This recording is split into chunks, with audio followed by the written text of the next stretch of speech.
This video lecture is for Florence, but I've actually had several patients ask me, if it's a regular question here in the office, how do you keep your brain young? And so we're going to talk about that right now, not only for Florence, but for anybody else.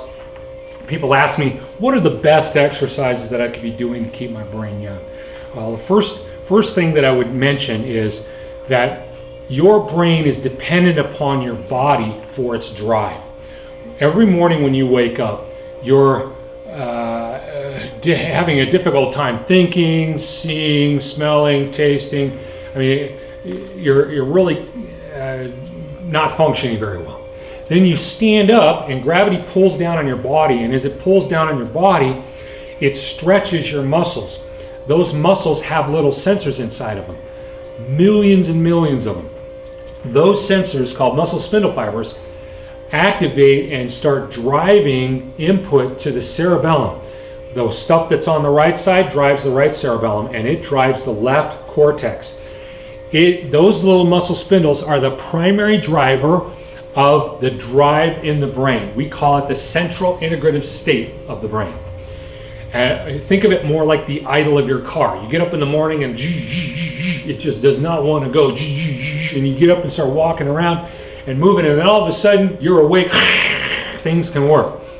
And so that's how that system works and how it functions. And so things that relate to us being vertical and awake and alert are all relevant to keeping our brain young.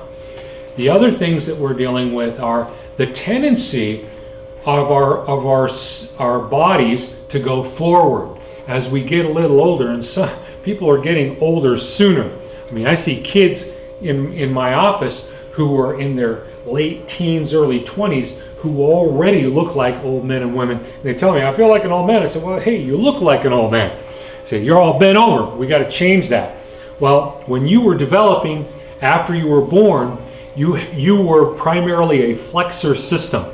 That flexor system we call the anterior compartment in neurology. That anterior compartment, as it started to be inhibited by the posterior system, you started to be able to stand up. All of that stuff you did, including the crawling and then standing up, caused you to develop the posterior compartment system. That is the essence of your adult brain. When it starts to go, you start to bend forward and become more of a child. That's why Grandpa becomes a crotchety old coot, because he loses all of those faculties within the frontal lobe that allow him to be socially appropriate in a regular environment without medication. So the first thing that I recommend is that we do things that are going to cause us to reverse that system, to do posterior compartment exercises. So things like flutter kicks, things like activities that are upward dog in yoga, the cobra. These are things that are going to cause us to be upright at a higher level and to drive that more adult brain. Also, then I would get involved in activities that challenge our balance. Too often we're doing things that are just too easy, especially as we get older. We don't want to fall, so we don't do things that potentially could have us fall. And therefore we start losing our stabilizer systems. When we look at the cortex, the frontal lobe is the motor cortex. Brodmann's area number 4. Then we've got the premotor cortex and the supplementary motor cortex. Here's the frontal eye field right here. This is the association area. All the information that comes in from your body, whether it's smell, taste, whether it's hearing, whether it's vision, whether it's your body sense, all of it gets dumped into that association cortex. It takes and feeds all the information about your outside world so that you have an accurate map of your world and what's going on, so you can respond to it.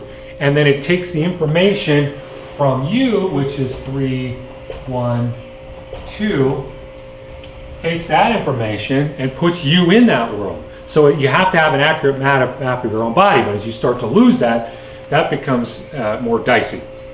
So we're feeding that information in, and then this information is going to go into what we call the premotor cortex, which anytime we move, we're going to move primarily from the primary cortex, but it's in context of where am I and where's my body in relation to my world and that. So it all comes in context, and then we're going to be stabilizing any of those movements from this area right in here, supplementary motor cortex.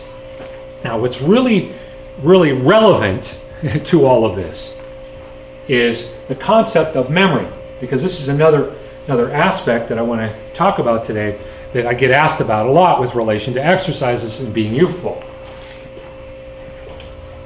Our short-term memory is right here, our long-term memory is right here, which is the hippocampus, and this is our working memory. Now the working memory is like your RAM on your computer. The more RAM you have, the more you can do. The more you can slide or do all at the same time. And so it takes repetition to take things from our working memory and put it into short-term memory, and it takes repetition there to put it into our long-term memory. But it's all dependent upon that working memory. Like I always say, nobody has a memory problem. They have a memory retrieval problem. How valid, vital, and powerful is that working memory? And it depends upon our activities, and particularly activities that force us to use that posterior compartment and that cause us to use our stabilizer system. Am I having stuff that makes it difficult for me to stay stable, and I gotta really control myself? Really good functional training, like on exercise balls, but no falling, right? But balance equipment, balance things, all of these activities are at a much higher level in terms of memory. We tend to, well, I walk a lot, I should have a better memory.